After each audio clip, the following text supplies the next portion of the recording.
प्रभु के नाम की स्तुति हो। आए हुए सबको आज के इस आराधना सभा में स्वागत करते हैं। ऐसा कोई है जो हमारे बीच पहली बार आया है? फर्स्ट टाइम, पहली बार from Agra. Okay, reverend Benjamin Lal and his daughter. Yes, welcome welcome sir to Grace fellowship.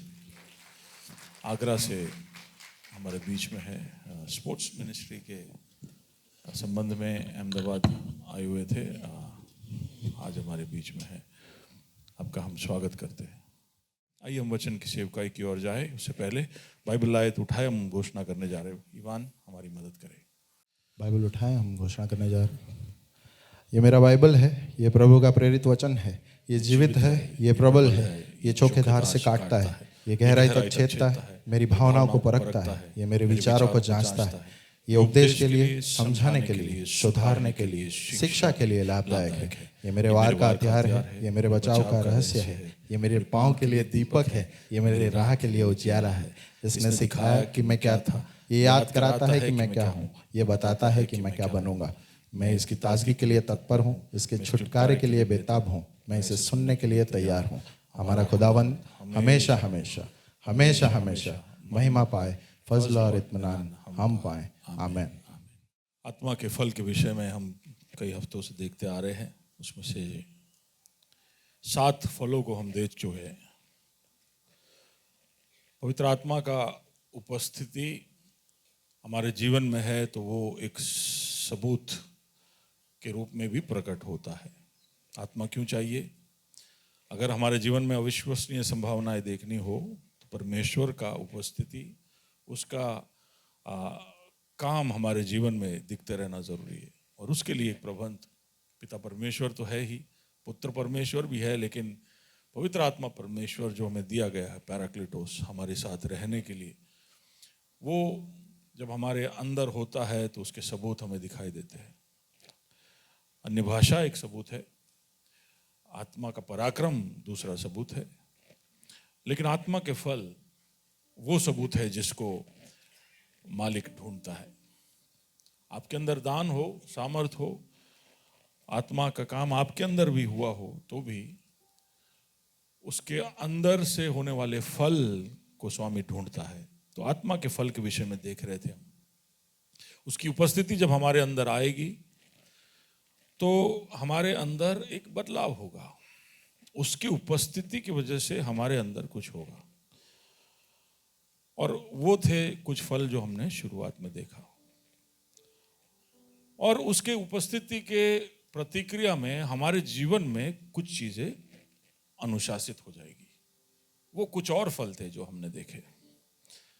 तो पहले 3 फल जो देखे, मेहरबानी, धीरज और भलाई, वो पवित्र आत्मा के उपस्थिति के वजह से हमारे अंदर होने वाले बदलाव को दिखाता है। उसके बाद हमने देखा विश्वसनीयता, निर्मल या कोमलता और आत्मसंयम। ये पवित्र आत्मा के हमारे अंदर होने से जो अनुशासन हमारे जीवन में दिखने लगता है, वो थे अगले 3 फल। तो ये 6 करने के बाद पिछले हफ्ते हमने आत्मा के उपस्थिति से ही, उसके हमारे जीवन में मौजूद होने से ही जो हमारे जीवन में होने लगता है वो देखा। तो एक था 3 फल है जो उसकी प्रतिक्रिया में हम देख सकते हैं। वो है प्रेम, आनंद और शांति। आनंद के विषय में हमने पिछले हफ्ते देखा, बहुत विस्तार में देखा। आज हम आगे बढ़ने जा रहे। ओके, आनंद और शांति ये दोनों जुड़वा है। आनंद और शांति साथ में ही कहीं भी पाए जाएंगे। हालांकि उनको हम अलग अलग पढ़ रहे हैं, लेकिन आपके दिमाग में इसको समझने की जरूरत है कि ये दोनों साथ में ही पाए जाते हैं। शांति के बगैर आनंद और आनंद के बगैर की शांति शायद आप सोच भी नहीं पाओगे। सोच लीजिए, ऐसा एक परिस्थिति है किसी के घर में जहां पर एक फादर या पिता जो है वो अपने बच्चों के साथ खेल रहा है। बहुत आवाज़ें हो रही है, मस्ती हो रहा है, वो खेल रहे। बच्चों को नहीं मालूम है लेकिन पिता को मालूम है कि क्योंकि बड़ा कर्जा है, अगले दिन सुबह घर की जब्ती होने वाली। तो आप सोच के देखिए, उस दिन शाम का आनंद आप देखोगे तो आपको ऐसा लगेगा कि क्या आनंदित ये घर है। लेकिन पिता के मन में आनंद है लेकिन शांति है क्या? आप समझ पा रहे? आनंद है लेकिन शांति नहीं। कई बार हम बाहर हंसता खेलता लोगों को देखते हैं लेकिन अंदर शांति शायद ना हो। या ऐसा हो सकता है कि शांति बहाल हो। कोई पिताजी के मरण के बाद सब भाई बहन इकट्ठे हुए हैं, गम है, दुख है, एक अजीब सी शांति भी है। शांति है लेकिन आनंद उस वक्त एक दूसरे को देखकर, यानी कुछ महीनों बाद भी शायद ना हो पाए। क्यों? क्योंकि जायदाद को लेकर मतभेद है। कौन से भाई को, कौन से बहन को क्या मिलेगा, उसको लेकर मतभेद है। तो इनके बीच में झगड़े हो रहे हैं लेकिन झगड़ नहीं रहे हैं, शांति को कायम रखा है। तो जब ये एकत्रित होंगे तो शांति तो दिखेगा लेकिन आनंद, समझ पा रहे हैं? तो आपके जीवन में भी आपने कई बार अनुभव किया होगा कि आनंद है, शांति नहीं है, शांति है, आनंद नहीं है। लेकिन आप उस परिस्थिति को सच में आनंदमय या शांतिपूर्ण है ऐसा कह नहीं पाओगे, क्योंकि ये दोनों साथ में होंगे तभी ही कोई मतलब बनता है। आप हो मेरे साथ?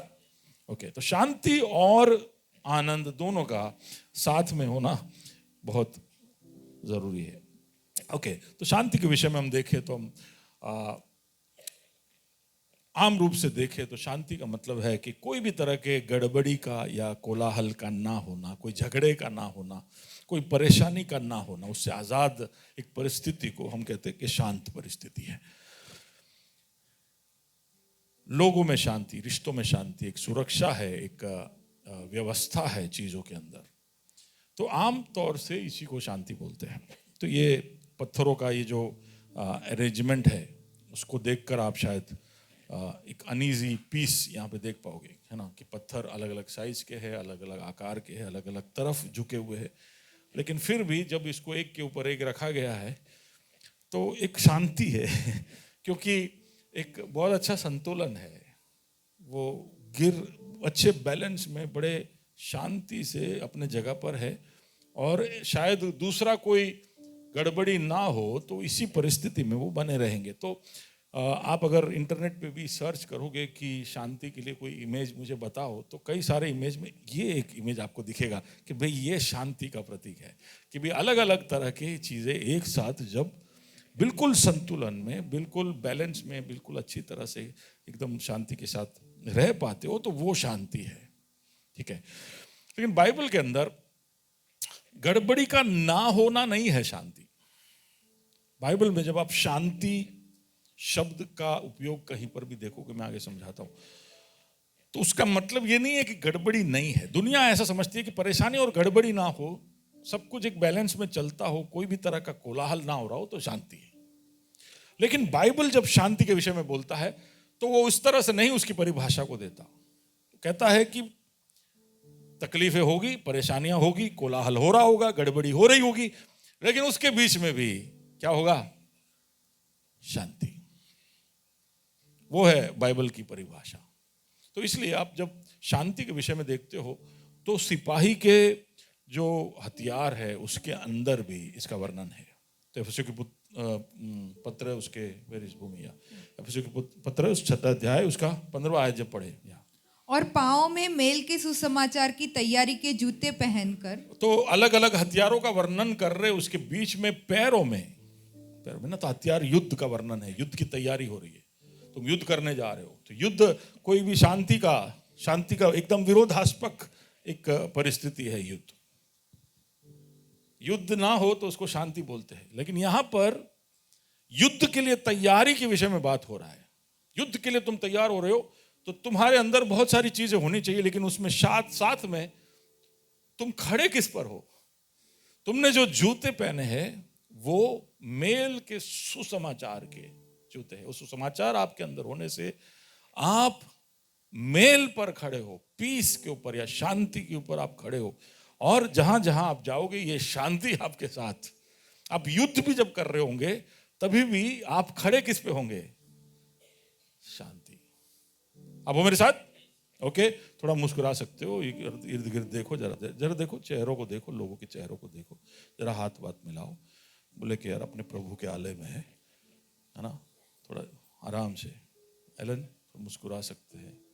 ओके, हाँ, सब एकदम टाइट बैठे हैं।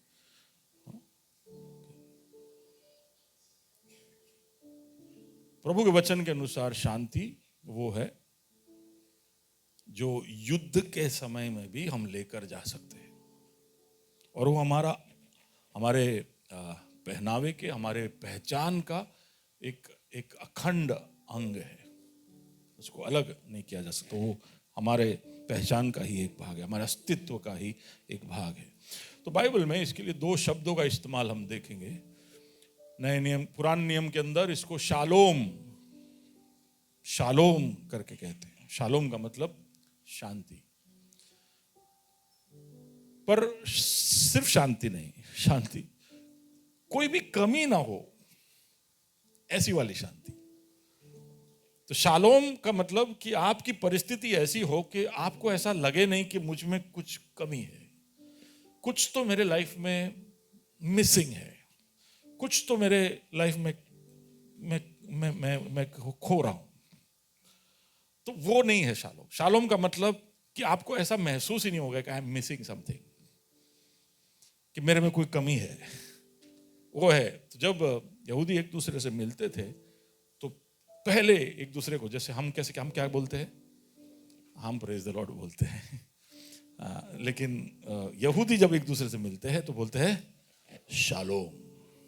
शालोम प्रभु की ओर से एक ऐसी अद्भुत शांति जो आपको भरपूर करे, संपूर्ण करे, आपके अंदर कोई कमी घटी महसूस होने ना दे, सब कुछ अपनी जगह पर सही हो, आपको परिपूर्ण महसूस कराए। यह है शालोम। और ये दिन रात एक दूसरे को बोलते रहते थे, शालोम शालोम शालोम, तुम्हारे अंदर सब पूर्ण हो जाए, तुम्हारे अंदर कोई कमी हो ही नहीं।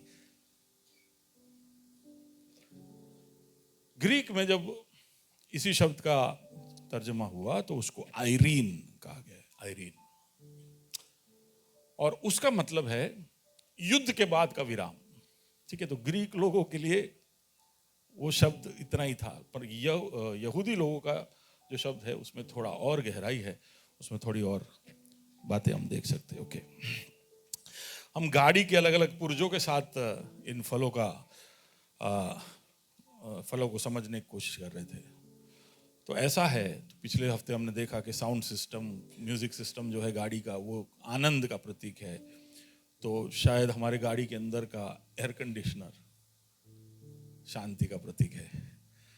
बाहर तपतपा गर्मी हो, 50 डिग्री चल रहा हो, बाहर धूल हो, पोल्यूशन हो, बाहर शोर हो रहा हो, लोग हॉर्न बजा रहे हो, तकलीफ हो रही हो, लेकिन हम अंदर वातानुकूल अवस्था में बिल्कुल शालोम होकर बैठे हैं। तो ये इसलिए भी आपको समझा रहा हूं ताकि आप थोड़ा और समझ पाओ इन फलों के अर्थ को। ओके, ये शांति प्रभु की ओर से हमें दिया गया है। शांति का अनुभव प्रभु की योजना है। इंसान इसको कैसे देखता है कि अगर हम इंसान एक दूसरे के साथ शांति से जी पा रहे तो उसका मतलब है कि हमने प्रगति की है। सुन रहे हो? इतिहास और आमतौर से फिलॉसफी में कहा जाता है कि अगर हम एक दूसरे के साथ शांति से जी पा रहे, अगर हम शांति हमारे बीच में पाते हैं तो उसका मतलब है कि हमने बहुत प्रगति की है। अब हम जानवर नहीं है, अब हम जंगली नहीं है। ठीक है, तो इधर कोई है जो हमेशा झगड़ते रहता है, कोई हाथ नहीं उठाना, बाजू वाले पर भी नहीं। कोई हो इधर, शांति से रहते हो, पड़ोसियों से झगड़ने वाले हैं इधर? हाँ, कितने अच्छे लोग हैं, सब इधर एकदम शांति लेके आए, शांति के प्रतीक और राजदूत है यहाँ पर। हाँ, ओके। तो ऐसा है आप सब शांतिपूर्वक लोग हो तो उसका मतलब है कि आप जंगली नहीं हो, आप सब ने प्रगति पाई है। You are all civilised people. Okay, शांति हमारे जीवन में स्थिरता लेकर आती है। शांति है तो हम जिंदगी को जिंदगी के जैसे समझ पाएंगे, जिंदगी को जी पाएंगे। स्थिरता जिंदगी में मतलब लेकर आती है। अगर स्थिरता नहीं है, शांति नहीं है, तो हम जिंदगी नहीं जी पाएंगे। तो ये अलग अलग लेवल पे शांति हमको चाहिए। ऐसा नहीं कि व्यक्तिगत शांति, दिल के अंदर शांति, परिवार में शांति। हमको शांति राजनीतिक परिस्थितियों में भी चाहिए। आप सोच के देखिए, एक देश म्यांमार जैसा, बर्मा जैसा या सीरिया जैसा, जहां पर शांति नहीं है, वह हमेशा युद्ध, सिविल वॉर का माहौल है। पता नहीं आप लोग न्यूज़पेपर पढ़ते हो, इस तरह की खबरों को चेस करते हो या नहीं, लेकिन म्यांमार या सीरिया या सूडान या ऐसे राज्यों के बारे में आप पढ़ोगे तो वहां देखोगे कि हमेशा वहां पर भय का, डर का माहौल। आज के सारे गिद्ध डर के ऊपर थे। उसका समाधान है शांति, प्रभु की ओर से जो आता है। डर अलग अलग कारण के लिए हो सकता है, लेकिन समाधान प्रभु की ओर से पहले से दिया गया है। तो म्यांमार हो, सूडान हो, इन सारे देशों में मेरे कुछ दोस्त हैं म्यांमार से, वो अपने देश में वापस जा नहीं पा रहे, और उनके एक बेटा है जिसको वहां से वो निकल नहीं पा रहा है। तो डर उनको ऐसा है कि अगर ये पकड़ में आ गया तो इनको आर्मी के अंदर डाल देंगे, म्यांमार के आर्मी में डाल देंगे और युद्ध करवाएंगे। तो हमेशा हमारे उस ग्रुप में मैसेज आते रहते हैं कि हम लोग अभी इधर है, हम लोग उधर है, हमको वीज़ा एक्शन, क्योंकि दूसरे देशों में वो छुपे हुए हैं। तो 30 दिन के लिए वीज़ा मिलता है, वीज़ा एक्सपायर होता है। तो वीज़ा एक्सपायर होने के बाद वीज़ा रिन्यूअल के लिए म्यांमार के एम्बेसी के पास जब वापस व्यवहार होता है तो वो लोग ना बोल देते हैं। तो अलग अलग तरीके से इनको एक राज्य से दूसरे राज्य में जाना पड़ता है। तो शांति नहीं, हमेशा इधर उधर भटके, ना घर है, ना कोई ऐसी जगह है जहाँ पर जाकर वो आराम से रह सकते। ऐसे एक देश की अर्थव्यवस्था कैसी होगी? शांति नहीं है तो ना वहाँ पर बिजनेस हो पाएगा, ना कोई इकोनॉमी बिल्ड हो पाएगा। तो अर्थव्यवस्था तितर बितर है, वहाँ पर भ्रष्टाचार है, वहाँ पर लोगों को आज़ादी नहीं है, अपनी बात बोलने की आज़ादी नहीं है, इधर उधर जाने की आज़ादी नहीं है। लोग उस देश को छोड़कर भाग रहे हैं, और उस देश के लोग भारत जैसे देशों में आकर रेफ्यूज बन रहे हैं। सुना है आपने म्यांमारी रेफ्यूजीज, रोहिंग्या, ऐसा सुना है? तो ये सब म्यांमार से भाग के आने वाले लोग हैं, क्योंकि उनके ऊपर प्रताड़न हो रहा है। ओके, और दूसरा है सामाजिक अशांति, जो हमारे भारत देश के ही एक राज्य मणिपुर में हो रहा है। मणिपुर में क्या हो रहा है? मणिपुर में क्या हो रहा है? सॉरी, मणिपुर में क्या हो रहा है? मणिपुर नहीं, हमारे राज्य का एक, पता है ना क्या हो रहा है मणिपुर में? हाँ? 2 अलग अलग कौम या गोत्र या जातियां, दोनों मणिपुरी है। एक बोलता है दूसरा नहीं है लेकिन दोनों मणिपुरी है। एक कुकी है और एक मेती है। आपकी बात नहीं हो रही है, वो टेंशन में आ गए कि मैं कब मणिपुर गई कुकी और मैती 2 कौम है जिनके बीच में झगड़े हो रहे हैं। आपने सुना होगा पिछले 2 साल से किस तरह की बातें वहां पर हो रही है। दोनों मणिपुरी है, लेकिन उनके बीच में शांति नहीं। दोनों लोग एक दूसरे से बट गए, एक दूसरे से नफरत। वहां पर संस्कृति या सांस्कृतिक बढ़ोतरी या प्रगति की कोई बात नहीं। मणिपुर से भी लोग भाग रहे। तो शांति हमको राजनीतिक चाहिए, शांति हमको सामाजिक चाहिए, लेकिन शांति हमें व्यक्तिगत भी चाहिए। अगर शांति नहीं होगी तो हम बिल्कुल बेचैन से रहेंगे, हमेशा व्याकुलता, नींद ना आना, अस्थिरता। हम किसी के भी साथ कैसे भी बात करेंगे, हम कभी भी कोई भी तरह की प्रतिक्रिया देंगे, रिश्तों में झगड़े होंगे। अगर शांति नहीं होगा तो हमारे तंदुरुस्ती पर उसका असर होगा, और जिंदगी में कुछ करने के लिए कोई पर्पस नहीं दिखाई देगा। और एक विश्वासी के लिए शांति ना होने से कुछ और चीजें हो जाती है। वो क्या है? कि वो परीक्षा में भी पड़ सकता है। अगर शांति नहीं होगी तो जब प्रलोभन आएंगे या परीक्षाएं आएगी तो आप उसमें गिर सकते हो, क्योंकि अशांत हो तो आप उस शांति को ढूंढने के लिए शायद उस परीक्षा में पड़ जाओ, या आप कोई व्यसन या कोई लत के शिकार हो जाओ, क्योंकि आप शांति ढूंढ रहे हो, शांति नहीं है। खुशी ही नहीं, शांति के लिए भी हम ये करते हैं। शांति नहीं होगी तो हम परख नहीं पाएंगे सही तरह से। मन बेचैन होगा तो हम सही परख नहीं कर पाएंगे। आपका दिल बेचैन और व्याकुल होगा तो आप प्रभु के वचन को जब पढ़ते हो तो उसको समझ नहीं पाओगे। आप जैसा चाहते हो शायद ऐसा आप समझने लगो, और वही नहीं, आप अशांत रहोगे हमेशा तो आपका जो गवाही है उसके ऊपर भी इसका असर होगा। तो शांति बहुत बहुत जरूरी है और पूरा विश्व इसको जानता है, इसलिए शांति को हमारे दिनचर्या के अंदर हमने रखा है। तो हम जैसे यहूदी शालोम बोलते हैं, हम सलाम बोलते हैं, वही शब्द से आया है। सलाम का मतलब है कि तुम सलामत रहो। तो आज तो सलाम यानी ये है, लेकिन सलाम शब्द का मतलब कि तुम बिल्कुल सलामत रहो। हमारे भारत की प्रार्थना के अंत में हम बोलते हैं शांति शांति शांति। तो सब जानते हैं कि इसके बगैर नहीं चलेगा। मुसलमान जब एक दूसरे, या अरबी देश में कहीं भी एक दूसरे से जब मिलते हैं तो बोलते हैं अस्सलाम वालेकुम।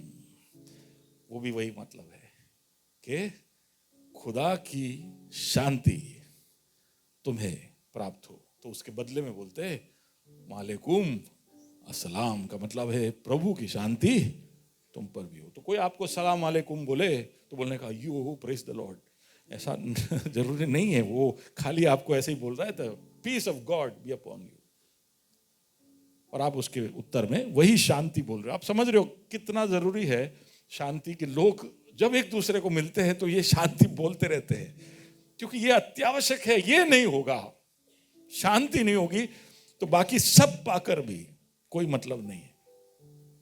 इसलिए हम जब बाइबल घोषणा करते तो अंत में बोलते हैं फजल और इत्मीनान। इत्मीनान का मतलब है शांति।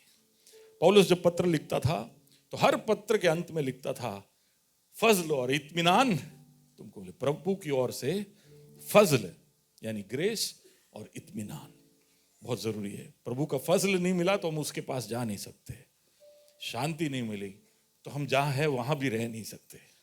इसलिए हमको हमेशा चाहिए, हमेशा चाहिए। और हम ये जानने लगे, विश्वास करने लगे कि अगर हम में शांति है तो हमारे अंदर से शांति दूसरों की ओर जा सकती है। मैं आपको समझाऊंगा कि ये शांति जल्दी से ही पोटेंशियल डिफरेंस में काम करता है। जहां पर कम शांति है उस शांति की ओर हमेशा ये जाता है।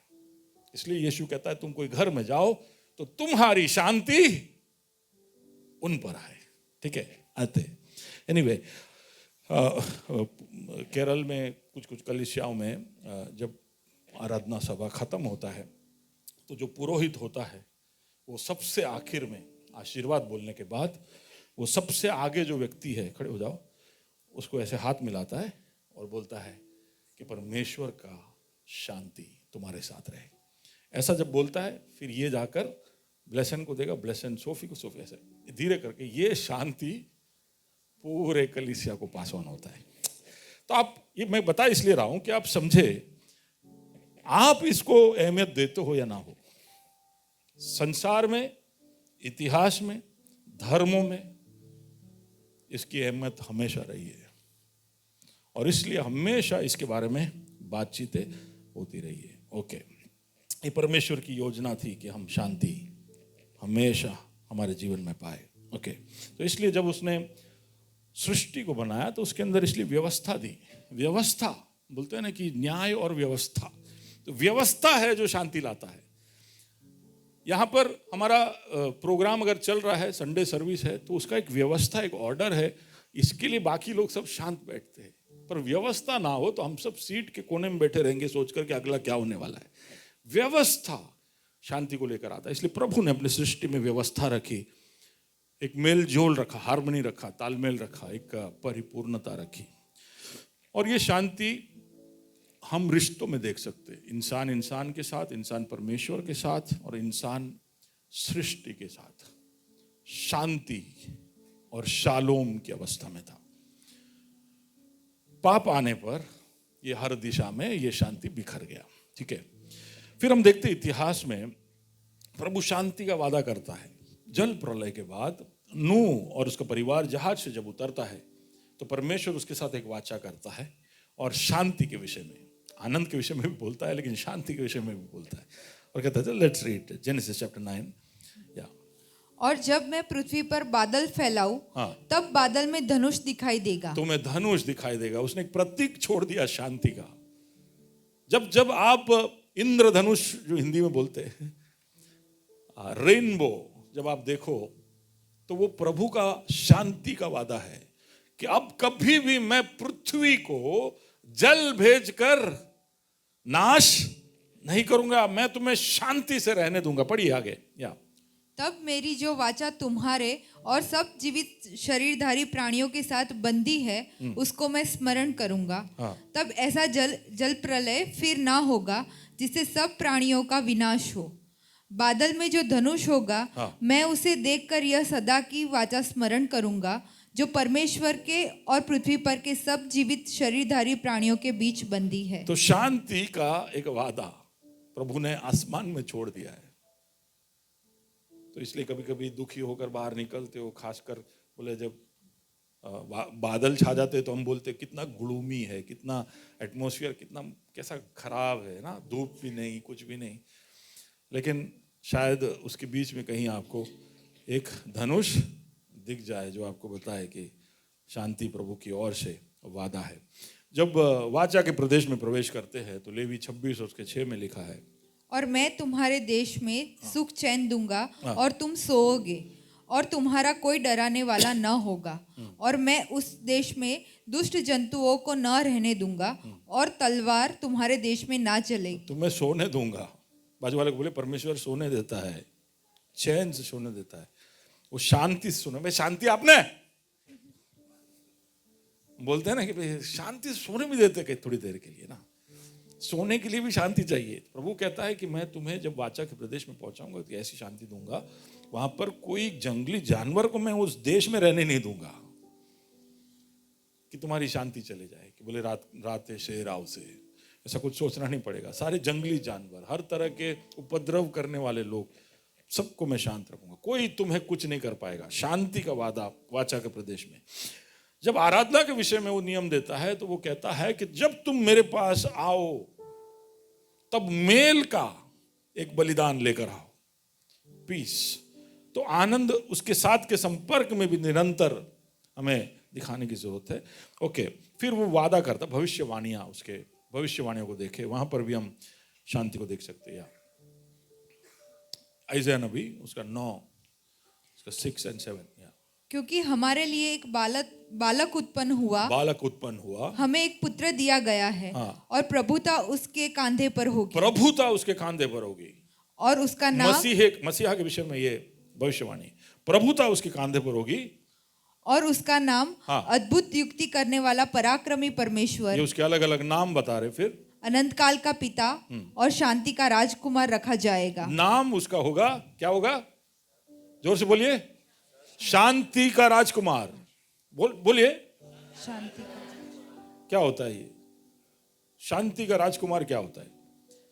तो भविष्यवाणी है कि शांति का राजकुमार। तो उसका मतलब क्या है? बोलिए, थोड़ा सोच के बताइए क्या हो सकता है उसका मतलब। शांति का राजकुमार शांति लेके आएगा। वो तो यूएन का सेक्रेटरी जनरल भी लाता है। हाँ, जिसके राज्य में शांति होगी, उसका राज्य किधर है?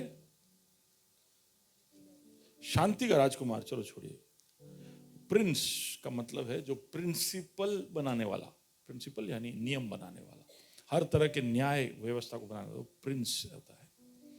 तो शांति का प्रिंस होगा वो, का मतलब है कि शांति बनाने के लिए क्या जरूरी है वो सब वो स्थापित करेगा, उसको बहाल करेगा, वो उसको एंश्योर करेगा।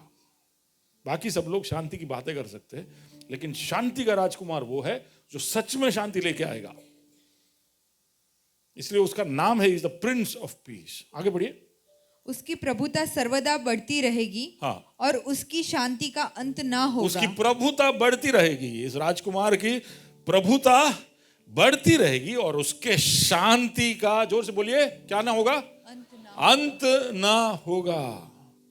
परमेश्वर अपने पुत्र के विषय में कह रहा है कि वो ऐसी प्रभुता करेगा कि उसकी शांति का अंत ना होगा। तो प्रभु शुरुआत से ही शांति सब बातों में रखा है।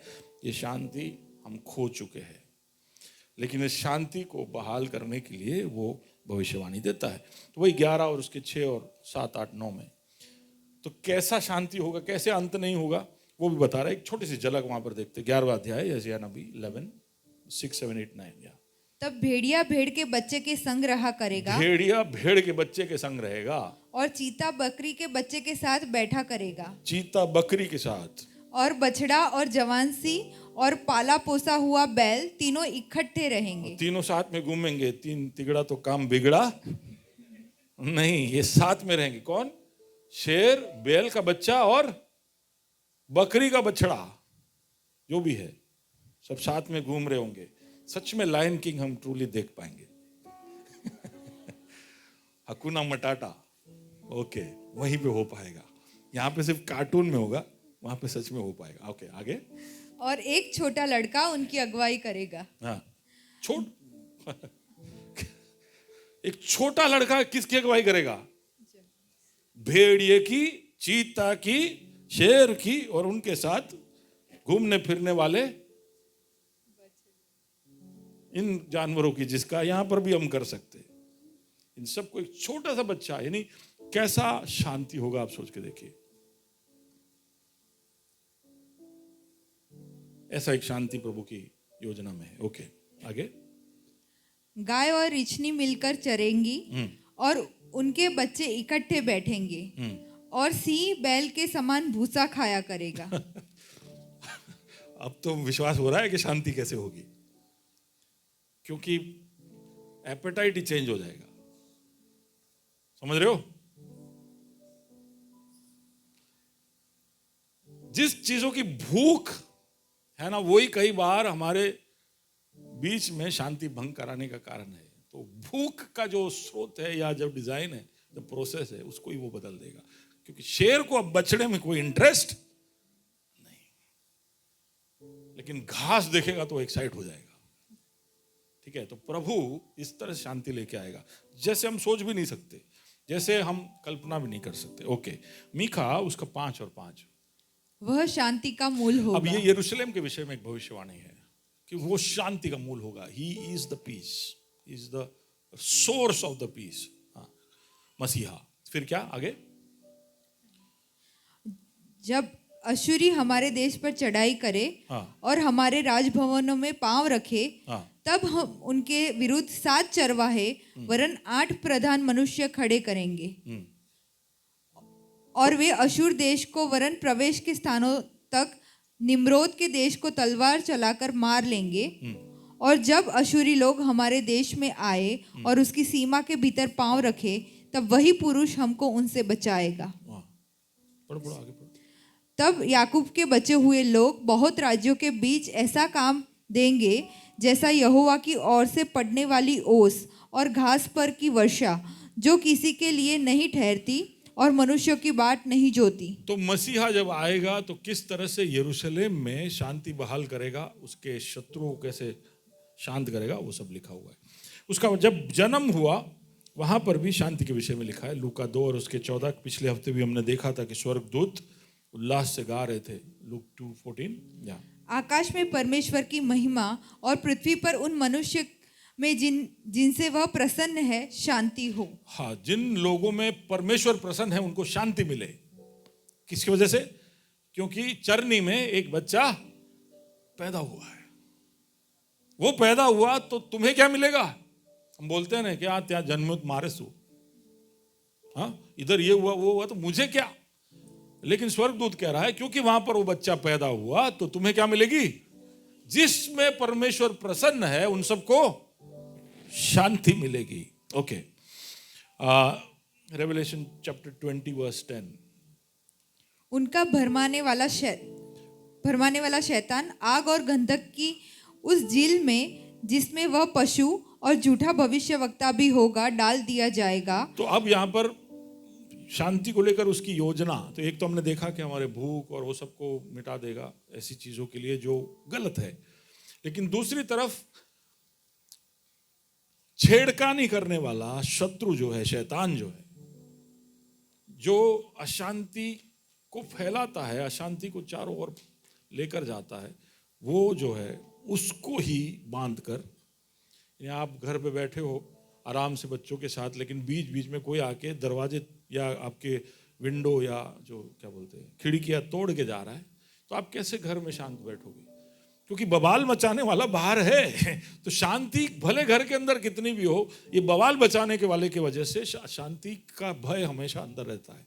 तो ये थोड़े समय तक और रहेगा, प्रभु अद्भुत तरीके से शांति देता है, लेकिन एक ऐसा समय आएगा जब ये शैतान को बांध कर नरक के कुंड में डाला जाएगा, तो फिर हमेशा के लिए शांति बहाल हो जाएगी। और तब तक कि ये ना हो, हमें शांति के राजदूत के रूप में देख रहा है प्रभु, कि वो बहुत जब भी होगा तब होगा, लेकिन तब तक लोगों को शांति की जरूरत है। उसको मैं बांध कर खत्म करूंगा तो वो दिन आएगा, हम बोलते हैं ना कि कब तक ऐसी अवस्था में आएगा एक दिन जब वो शैतान को बांध कर खत्म कर देगा। लेकिन तब तक उसने सुसमाचार दिया है, शांति का सुसमाचार, जिसको लेकर हमको दूसरों तक पहुंचना है, लोगों तक पहुंचना है। प्रभु नहीं चाहता कि हम अशांत बैठे रहे। प्रभु नहीं चाहता कि हमारे जीवन में जो आनंद की वस्तुएं है उसका हम आनंद ना ले पाए, क्योंकि मन में शांति नहीं। हम जिससे प्रेम करना प्रेम नहीं कर पा रहे क्योंकि शांति नहीं। हम धीरज नहीं दिखा पा रहे क्योंकि शांति नहीं है। हमें मेहरबान होना है लेकिन शांति नहीं है। हम आत्मसंयम दिखाना चाहते हैं, मालूम भी है, लेकिन शांति नहीं है। हम निर्णय नहीं ले पा रहे, हम वचन पढ़ रहे लेकिन समझ भी नहीं आ रहा है क्योंकि शांति नहीं है। प्रभु नहीं चाहता है कि ऐसे अशांत अवस्था में हम घूमते रहे। हमें शांति की जरूरत है। हमारे चारों ओर लोगों को शांति की जरूरत है, इसको पाना पड़ेगा। शू करिए साहेब, अशांत अवस्था छे ऐसा बोल के हम हाथ नहीं खोल सकते।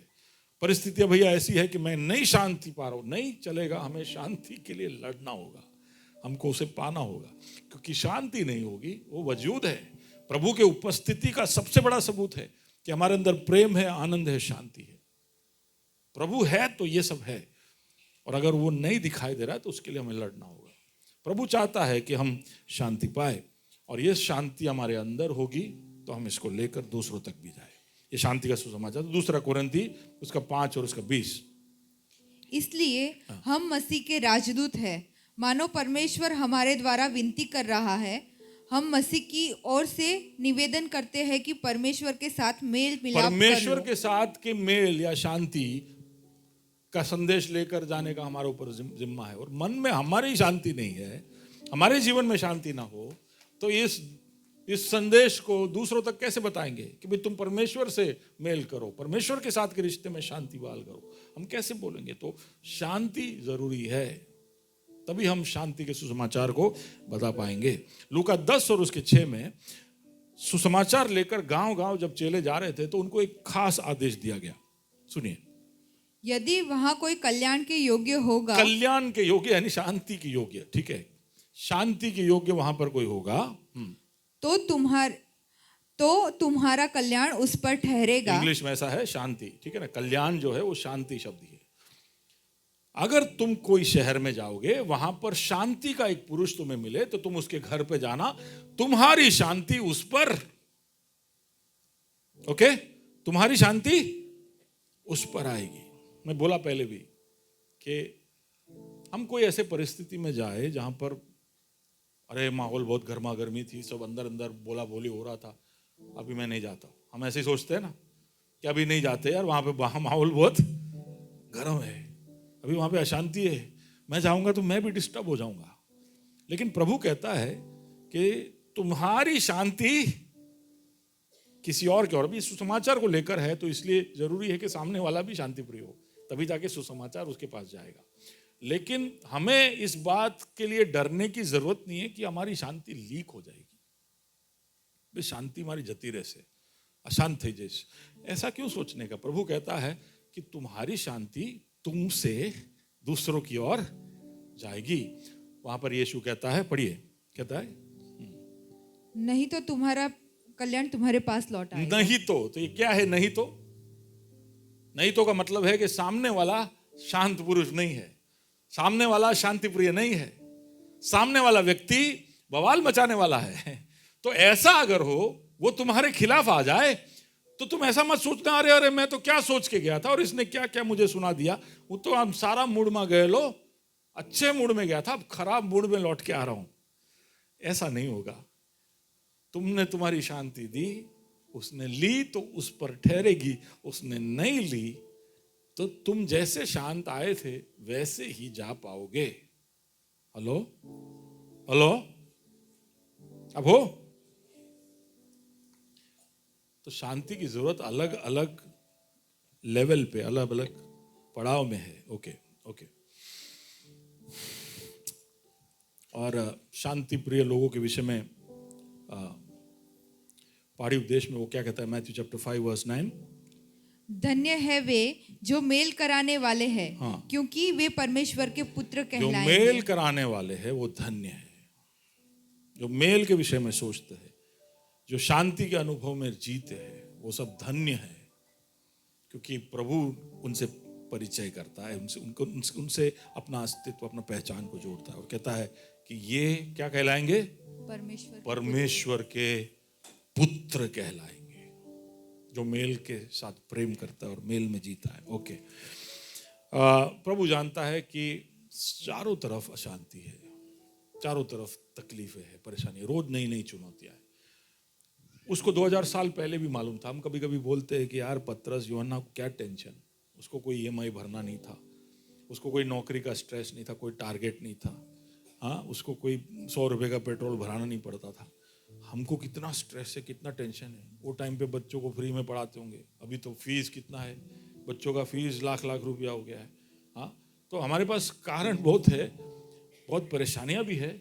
और ऐसा नहीं है कि प्रभु नहीं जानता है, प्रभु तभी से ही जानता था कि आने वाले समय में चुनौतियां बहुत ज़्यादा होने वाली है, लोगों के ऊपर जिंदगी में मांगे बहुत ज़्यादा होगी। इसलिए उसने पवित्र आत्मा दिया है और इसलिए उसने आत्मा के फल हमारे अंदर उत्पन्न किए कि हम हर अवस्था में भी शांत रह पाए, हम प्रभु के आशीषों का आनंद ले पाए।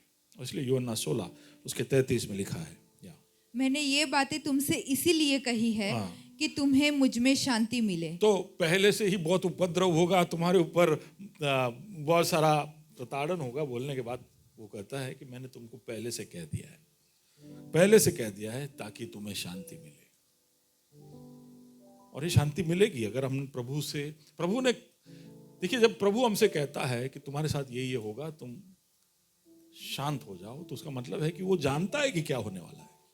तो हमारे जीवन में ऐसा कुछ नहीं होगा जो वो नहीं जानता है, जो उसे पता नहीं था, तो उसको पता है कि क्या हो रहा है। हम सोचते हैं प्रभु तू जो तो ना थी, क्यों नहीं देख रहा है, उसको पता है, he knows। और उसके लिए उसके पास निवारण है। इसलिए कहता मैं तुमको पहले से इसलिए बता रहा हूं कि मेरी ओर से जो शांति है तुम्हें प्राप्त हो, तुम शांत रहो, शांत रहो। हम जो एक्साइट हो जाते हैं, हम जो पैनिक हो जाते हैं, हम जो हड़बड़ा जाते हैं, तो प्रभु नहीं चाहता है कि हम ऐसे हो जाए, क्योंकि एक एडिक्शन के बराबर है अगर हमारे अंदर शांति नहीं है तो हम संतुलन में नहीं रहेंगे, हम हमारे जीवन के निर्णयों को सही नहीं ले पाएंगे। ऐसे नबी का पुस्तक 26:3, जिसका मन तुझ में धीरज धरे हुए है, जिसका मन तुझ में धीरज धरे हुए है, उसकी तू पूर्ण शांति के साथ रक्षा करता है। तो उसकी पूर्ण शांति के साथ रक्षा करता है, क्योंकि वह तुझ पर भरोसा रखता है। देखो तुम प्रभु में बने रहोगे तो प्रभु कहता है मैं तुम्हें पूर्ण शांति दूंगा, पूर्ण शांति। He knows, वो जानता है कि चारों तरफ तूफाने हैं, भंवर है, और उसके बीच में हमें शांत रहना होगा। तो हम अगर उसमें बने रहे तो पूर्ण शांति का वादा वो करता है। हमारा पहचान होना चाहिए, प्रभु के राज्य का पहचान है शांति। तो पिछले हफ्ते जो हमने पढ़ा था वो वापस पढ़े, रोमी 14 उसका 17। रोमन्स 14:17 या क्योंकि परमेश्वर का राज्य परमेश्वर का राज्य खाना पीना नहीं, खाना पीना नहीं, परंतु धर्म धर्म और मेल मिलाप और मेल मिलाप और वह आनंद है। और आनंद है ना। धर्म, मेल मिलाप और आनंद, ये स्वर्ग के राज्य की पहचान है। कैसे पता चलेगा कि आप स्वर्ग के नागरिक हो? आपके अंदर ये 3 चीजें दिखेगी। धर्म होगा आपके अंदर, आनंद होगा आपके अंदर, और मेल मिलाप यानी शांति होगी आपके अंदर, शालोम होगा आपके अंदर। ओके, याकूब 3 उसका 17 में ऐसा लिखा है कि स्वर्ग से आने वाले, वो नहीं पढ़ेंगे, स्वर्ग से आने वाले उस बुद्धि का प्रतीक है कि तुम्हारे अंदर शांति है। स्वर्ग से अगर आपको बुद्धि प्राप्त हुई है तो आप शांत रहोगे। तो यानी आप बड़े हो, प्रभु में बड़े हो, प्रभु से आप बुद्धि पाए हो, तो आप शांत भी रहोगे, आप पक्व हो चुके हो। आत्मा का फल है ये शांति। शांति हो तो लोगों के बीच में मेल हो जाता है। शांत लोग ही एक दूसरे के साथ मेल कर सकते हैं जब उनके सोच विचारधाराएं, उनके तरीके, उनके जीवन शैली सब में बहुत फर्क हो। 2 दिशा में जाने वाले लोग हो, तभी भी दोनों शांत हो तो उनमें मेल हो सकता है। और यीशु मसीह ने ये मेल करवाया यहूदियों और अन्य जातियों के बीच। तो पौलुस कहता है एफएसी 2:14 में कि हम अलग अलग थे लेकिन प्रभु ने हमारे बीच में मेल करवाया। Okay, let's go ahead.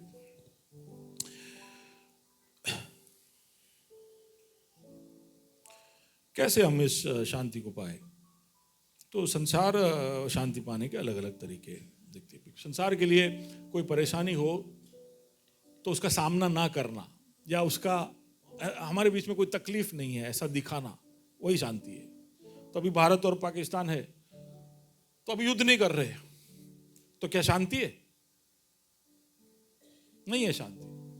लेकिन डिनायल में है, हम उसको इग्नोर करते हैं कि हाँ प्रॉब्लम है लेकिन है शांति। अभी झगड़ा नहीं हो रहा है, नहीं शांति बहुत है। क्यों? रिश्ते बहाल नहीं हुए हैं लेकिन झगड़ा नहीं है, तो दुनिया उसको भी शांति कहता है। ओके, नॉन कॉन्फ्रंटेशन या डिनायल या अवॉइडेंस। लेकिन शांति के लिए फिर दूसरे प्रयास भी होते हैं कि चलो कैसे, तो समझौते करो, बातचीत करो। तो इसके लिए हमने एक बहुत बड़ा ऑर्गेनाइजेशन बनाया है, इसको बोलते हैं यूनाइटेड नेशंस। अमेरिका में बैठता है, न्यूयॉर्क में, यूनाइटेड नेशंस। क्या बोलते हैं उसको? संयुक्त राष्ट्र। संयुक्त राष्ट्र मिलकर सारे देशों के बीच में शांति का प्रयास करते रहते हैं। ये संसार का शांति का प्रयास है। बातचीत करो, एग्रीमेंट्स, ट्रीटीज, है ना, और डिस्कशंस, ये सब चलते रहता है, नेगोशिएशंस, ये सब चलते रहता है। लेकिन कुछ लोग हैं जो शांति कैसे बनाते हैं, जैसे नॉर्थ कोरिया के किम है, क्या किम ही है ना उसका नाम, तो वो शांति कैसे बहाल करते, या चाइना है, या कुछ ऐसे, रशिया है, पुतिन है, तो वो कैसे शांति लेके आता है उसके देश में? हथियारों को बढ़ा कर, तो इतने सारे वेपन्स, तुम्हारा न्यूक्लियर आर्सेनल, डिफेंस, ये सब इतना बढ़ा दो कि सब शांति से रहेंगे तुम्हारे साथ, कोई झगड़ने नहीं आएगा। ठीक है, तो उन लोग ऐसे शांति पाते। तो समझौता करके शांति, हथियार बढ़ा के शांति, झगड़े ना कर शांति, लेकिन ये नहीं है शांति, है ना, ये नहीं है शांति। शांति वो है जो आपके अंदर आप महसूस कर पाओगे। धर्म भी इसलिए लोग जाते हैं, धर्म के पीछे क्यों जाते हैं? क्योंकि लोगों को शांति चाहिए। शांति शायद उन बड़े बड़े सवालों को लेकर होगा कि मैं कहाँ से आया, कहाँ जा रहा हूँ, कैसे जीना है, ये सब का मतलब क्या है, ये सब सवाल है जो हर इंसान सोचता है। तो इसका जवाब उसको धर्म से मिलता है। कई बार उसको ऐसा लगता है कि कोई तो ताकत है जो मुझ पर नजर रखा है, उसको खुश रखना पड़ेगा तब मेरी जिंदगी, तो इसलिए धर्म के पीछे जाओ, कोई ईश्वर को मानो ताकि हमारी जिंदगी एकदम शांति से बहे। धर्म का जरूरत इसलिए भी है कि समाज में एक व्यवस्था रहे कि हमारा मत आउट था, तो सब त्योहार बोलते, सब होली खेलने लगते, फिर होता है सब राखी बांधने लगते, फिर कल सब लट्ठा पीने लगते, तो जो भी है सब साथ में करते। तो क्या है कि एक कोहेजन है, एक ऑर्डर है, एक व्यवस्था है। ओके, धर्म इसलिए भी कि लोगों को आशा मिले, ताकत मिले, चंगाई मिले। धर्म इसलिए भी कि एक नैतिक आधार उनको मिले। धर्म इसलिए भी कि वो जैसे योगा या मेडिटेशन या कोई अनुशासन का पालन करे और शांति को पाए। तो शांति संसार ढूंढते रहता है, लेकिन प्रभु का वचन कहता है कि इस तरह तुम शांति ढूंढोगे तो तुम्हें शांति नहीं मिलेगा। यिर्मयाह की पुस्तक 6 और उसके 14 में लिखा है, वे शांति है शांति ऐसा कहकर मेरी प्रजा के घाव को ऊपर ही ऊपर चंगा करते हैं, परंतु शांति कुछ भी नहीं। ऊपर ही ऊपर घाव को चंगा करते, ऊपर ही ऊपर से सब ठीक हो रहा है, लेकिन अंदर का घाव वहीं के वहीं है। शांति शांति, सब बाजू शांति की बातें हो रही है, लेकिन कब युद्ध कहाँ शुरू हो जाता है पता नहीं। तो शांति कहाँ से मिलेगी? शांति परमेश्वर के साथ ही मिल सकती है, परमेश्वर से ही शांति कर कर आप शांति पा सकते हो। अभी शांति का ये सिंबल है, अगर आपने देखा हो तो, है ना, एक कबूतर जो जैतून का एक, है ना, कहीं पे भी पीस का सिंबल ये है। आप ये संसार में कहीं भी जाओ, पीस के लिए ये एक सिंबल है। अभी अभी लोग बदलने लगे, अब इसका इस्तेमाल नहीं करते, जब उनको पता चला कि ये कहाँ से आया, है ना, ये कहाँ से आया। हाँ, नोआ के जल प्रलय के बाद जब कबूतर जैतून का एक डाली लेकर आता है तो प्रभु का कोप शांत हो गया है। अब परमेश्वर का गुस्सा ठंडा हो गया है। अब वो परमेश्वर इंसान की तरफ अपने कोप को शांत कर चुका है। अब शांति मिलेगी, उसका एक सिंबल है ये कबूतर। और तब से लेके आज तक जहां पर भी इंसान शांति की बात करता है, उसको सबसे पहले वो कबूतर दिखता है, जिसके हाथ, जिसके चोंच में वो जैतून का। तो संसार जानता है कि शांति का शुरुआत किधर है। अगर परमेश्वर से शांति नहीं हुई तो और कहीं भी शांति नहीं मिलेगी। तो शांति परमेश्वर की ओर से है, ऐसा संसार भी जानता है, लेकिन भागता है उससे। रोमी 5 और उसके 1 में पौलुस कहता है कैसे हमको परमेश्वर से मेल हुआ। अतः जब हम विश्वास से धर्मी ठहरे, तो विश्वास के द्वारा हम धर्मी ठहराए गए, और तब जाके हमें परमेश्वर की ओर से, परमेश्वर के साथ हमारा मेल हुआ विश्वास के द्वारा। तो यहाँ पर कोई है जो सोच रहा है कि वो मेहनत कर कर, अच्छे काम कर कर, सारे अनुशासनों का पालन कर कर, वो प्रभु को खुश कर कर प्रभु के साथ मेल करेगा, तो ऐसा हो ही नहीं सकता है। प्रभु के साथ मेल करने के लिए आपको मैं बता दूं और याद करा दूं कि यीशु मसीह के द्वारा ही, जिसने, है ना, कोलोसी 1 और उसका 20 पढ़े, कोलोसियंस 1:20, और उसके क्रूस पर बहे हुए लहू के द्वारा, उसके क्रूस पर बहे हुए लहू के द्वारा मेल मिलाप करके सब वस्तुओं का उसी के द्वारा से अपने साथ मेल कर ले। यह तो परमेश्वर ने सब वस्तुओं को अपने साथ मेल में यीशु मसीह के लहू बहाने के द्वारा किया। अब वो लहू बहाने की उस प्रक्रिया पर जो जो विश्वास करता है कि हाँ यीशु के द्वारा ये पॉसिबल है, उन सब को धर्म मिलता है, उन सब को धार्मिकता प्रदान होती है, उन सब का परमेश्वर के साथ मेल होता है। परमेश्वर ने यही एक तरीका रखा है, ये बाइबल कहता है। आप और कोई तरीके से प्रभु के साथ मेल नहीं कर सकते। आपने पाप कर कर जो रिश्ता उसके साथ तोड़ा है, और जो भंग आपने प्रभु के साथ के रिश्ते में किया है, उसका पुनर्स्थापन केवल लहू के बहने से हो सकता है, और यीशु मसीह ने वो किया। सब वस्तुओं को, यानी उसमें आप आ गए, सृष्टि आ गई, सारे रिश्ते आ गए, सारे राज्य जाति सब आ गए। सब वस्तुओं का मेल परमेश्वर के साथ यीशु मसीह के उस बलिदान के द्वारा हुआ है। आपको क्या करना है? विश्वास करना है कि ऐसा हुआ है। आप विश्वास करोगे तो वो धर्म आपको मिल जाएगा, वो उद्धार आपको मिल जाएगा, वो शांति आपको मिल जाएगी। हमने पिछले हफ्ते देखा कि किस तरह से सुसमाचार को प्राप्त करने के बाद खोजा खुश हो गया। केवल खुश नहीं हुआ, वो शांति भी पाया। आप जब यीशु मसीह पर अपना विश्वास रखते हो तो वो आपको छूता है, कहीं ना कहीं आपके दिल की गहराई में उसका स्पर्श आपको अनुभव होगा, और आपको पता चलेगा कि मेरा मन हल्का हो गया, मेरा बोझ चला गया, मुझे अब एक आशा मिल रही है। चारों तरफ चीजें तितर बितर है, चीजें बिगड़ी हुई है, लेकिन मन में एक हौसला है, मन में एक ऐसा लग रहा है कि बहुत शोर शराबा बाहर, बहुत गर्मी बाहर, लेकिन एसी फुल चालू है। हालेलुया। शांति से आप आपकी यात्रा को आगे बढ़ा पाओगे। बाजू वाले को बोलिए, प्रभु ने एसी गाड़ी रखा है। पसीना बहा बहा के, चिड़चिड़ा होके, हॉर्न दबा दबा के ऐसा थोड़ा महीना मैंने बिताया है। मेरे गाड़ी का एसी बिगड़ गया था, तो बाप रे, अहमदाबाद की गर्मी, काली गाड़ी में, काली गाड़ी ठान के बैठी होती है कि सारे धूप को मैं चूसूंगी। काला रंग जो है ना, सारा कलर ले लेता, सारा धूप ले लेता है, रिफ्लेक्ट नहीं करता है। दिखता बहुत अच्छा है, रात को बहुत डायनामिक दिखता है, ब्लैक पैंथर जैसा दिखता है, लेकिन अंदर हम फर्नेस जैसे हालत में होते हैं, एसी ना हो तो। ठीक है, तो शांति होगी तो यात्रा सुखद रहेगा। ओके, प्रभु चाहता है कि हम वातानुकूल अवस्था में ज्यादा चिड़चिड़े ना होकर, गरम ना होकर, हम एक अच्छी जीवन यात्रा आगे बढ़ाए। ओके, तो प्रभु के साथ मेल करना उसके लिए सबसे पहले जरूरी है। पहले उसके साथ मेल होगा, और एक बार आपने उसके साथ मेल किया तो उससे आप शांति पाओगे। हमने पढ़ा यूहन्ना 16:33 हमने अभी पढ़ा, इसलिए हम नहीं पढ़ेंगे। लेकिन ये जो शांति हमें प्राप्त होती है प्रभु के साथ हाथ जोड़ने से, इसको स्थिति या शांति बोलते हैं, पोजिशनल पीस, प्रभु में होने के वजह से शांति। ठीक है, तो ये एक तरह का शांति है जो हमें चाहिए। लेकिन एक और शांति है जो प्रभु हमें देता है, वो परिस्थितियों के अनुसार वो हमें देता है। तो यूहन्ना 14 और उसका 27 पढ़े। मैं तुम्हें शांति दिए जाता हूँ, अपनी शांति तुम्हें देता हूँ। जैसा संसार देता है मैं तुम्हें नहीं देता। तुम्हारा मन व्याकुल ना हो और ना डरे। मैं तुम्हें शांति देता हूँ, संसार देता है ऐसा नहीं। तुम्हें व्याकुल नहीं होने दूंगा मैं। हमें ऐसा लगता है कि हम व्याकुल हो रहे हैं तो कोई देख नहीं रहा है, लेकिन प्रभु पहले से कहता है कि मैं तुम्हें व्याकुल देखना नहीं चाहता। मैंने तुम्हें अपना लिया है, तुम मेरे पुत्र हो, तुम मेरे हो, और तुम व्याकुल रहो।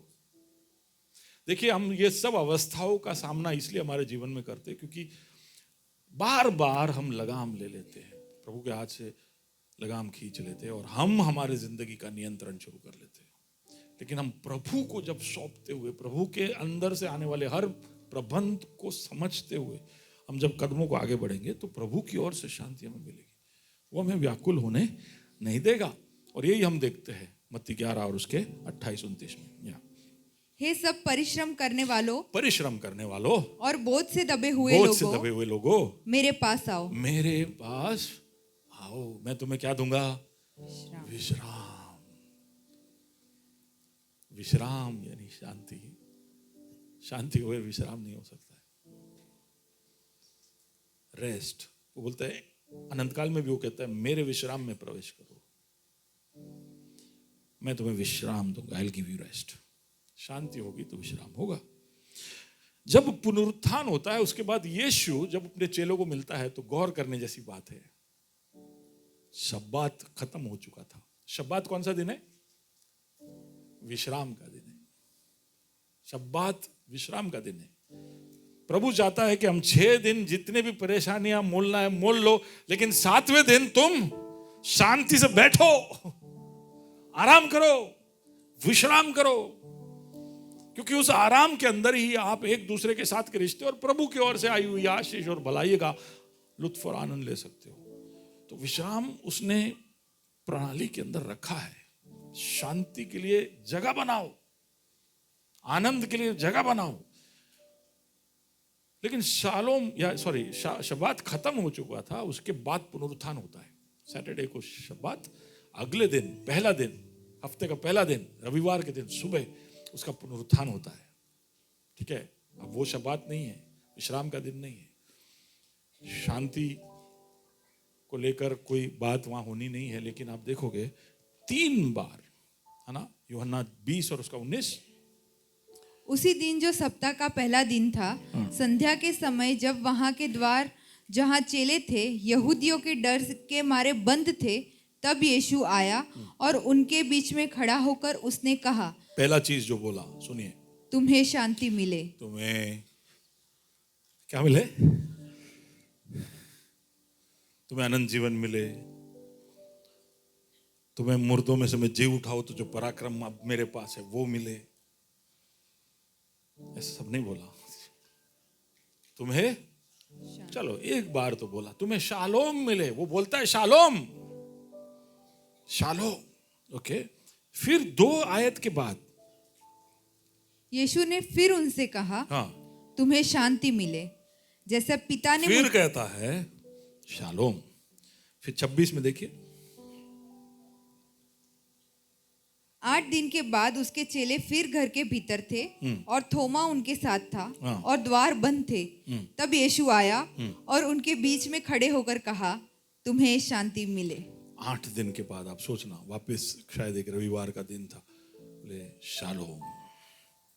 शब्बात में शालोम मिला है, लेकिन मैं अलग से शालोम लेकर आया हूं, अलग सा शांति, अलग सा परिपूर्ण, क्योंकि मैं प्रिंस ऑफ पीस, शांति का राजकुमार हूं।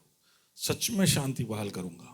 और वो आकर सबसे पहले हमें शांति ऑफर कर रहा है। प्रभु की ओर से ये शांति हमें मिलती है। पुनरुत्थान पाए हुए यीशु ही शांति का सच में राजकुमार है, और हमें वो गिफ्ट एक दान के रूप में देता है। तो ये एक गिफ्टेड पीस है। तो 2 तरह के शांति है। एक पोजिशनल पीस, प्रभु में हो जाने की वजह से शांति। दूसरा, वहां पर हो जाने के बाद प्रभु से पाने वाली शांति। तो आप ऐसे सोच के देखिए कि आप एक छोटे कंपनी में काम करते थे, वहां पर आपको नौकरी थी, लेकिन पगार समय पे नहीं मिलता था, कम मिलता था। कभी भी वो नौकरी आपके हाथ से चली जाए, ऐसी सब अवस्था थी। वहां पर माहौल भी अच्छा नहीं था, सब नहीं था। लेकिन एक दिन अचानक से आपको कोई बड़े कंपनी, टाटा कंसल्टेंसी जैसे कंपनी से आपको ऑफर मिली, और आप अब नए कंपनी में चले गए। तो अब आपको स्थिति अशांति मिल गई, पोजिशनल पीस। कि पहले एकदम नानी नानकड़ी कंपनी आती है, मैं कई न तो ठेकाणो है, कुछ ठिकाना नहीं था। लेकिन आप टीसीएस में बोलकर वो तनख्वाह नहीं देगा तो भी मैं एकदम शांति में घूमूंगा, है कि नहीं? क्योंकि टाटा कंसल्टेंसी है। तो वो एक स्थितीय शांति है, ठीक है। लेकिन एक बार आप टीसीएस में पहुंच जाओ और वहां पर सब लोग हथौड़ा मार मार करे, आपको काम न करवाए या आपसे ज्यादा काम निकलवाए, तो फिर आपको वहां शांति नहीं मिलेगी। स्थितीय शांति है कि भाई नौकरी है, पगार है, सब है, लेकिन आपको हमेशा हैरेसमेंट हो। लेकिन दूसरी तरफ वहां पर आपको ऐसा एक बॉस मिले जो आपका मेंटर बन जाए, जो आपको बोले कि बेटा आई विल हेल्प यू, हमारे कंपनी का स्टैंडर्ड वैल्यू ऐसा है, आप कमजोर, आप हमारे अंदर आ गए तो अब हम आपको संभालेंगे, हमारा कंपनी के स्टैंडर्ड के हिसाब से आपको ऊंचा करेंगे। तो अगर ऐसा करने लगे, एचआर बोलने लगे कि आपको क्या ट्रेनिंग में जाना है, समझे, आपके साथ काम करने वाले सब आपकी मदद, now that is extra peace, gifted peace, जो उस माहौल में आपको मिलता है। समझ रहे हो? तो ठीक उसी तरह प्रभु के पीछे जब आओगे तो एक स्थितीय शांति है, और एक ऐसी शांति है जो हमेशा वो हमें देते रहता है। तो ये शांति हम प्राप्त करते रहे, ये प्रभु की इच्छा है। पवित्र आत्मा इस शांति को हमारे जीवन में एस्टैब्लिश करता है। और शब्बात जो है, रेस्ट, ये शांति जब काम करता है तब हम शब्बात महसूस करते हैं। इसलिए जब शब्बात होता था तो यहूदी शब्बात शालोम ऐसे बोलते थे, खाली शालोम नहीं, बाकी दिनों में शालोम, लेकिन शब्बात के दिन शब्बात शालोम। उसका मतलब है कि बहुत अधिक आराम के साथ की शांति तुम्हें प्राप्त हो। और वो लोग भी बोलते तुम पर भी शब्बात शालोम। तो शांति एक बहुत ही अति आवश्यक चीज है। कैसे हम शांति में बढ़े, उसके लिए अलग अलग चीजें, हम प्रभु के पीछे चलते रहेंगे, हम उसमें बने रहेंगे तो शांति हमें प्राप्त होगी। लेकिन कुछ आयतों को देखते हैं। प्रभु के साथ जब हम समय बिताएंगे, उसके रिश्ते में गहराई में जाएंगे तो शांति हमें प्राप्त होगी। तो भजन संहिता 119 उसका 165, तेरी व्यवस्था से प्रीति रखने वालों को बड़ी शांति होती है। तो व्यवस्था से प्रीति रखिए। बड़ी शांति चाहिए तो क्या करिए? व्यवस्था से, क्या बोल रहे थे? ये उठा के क्या बोल रहे थे सबसे पहले? ये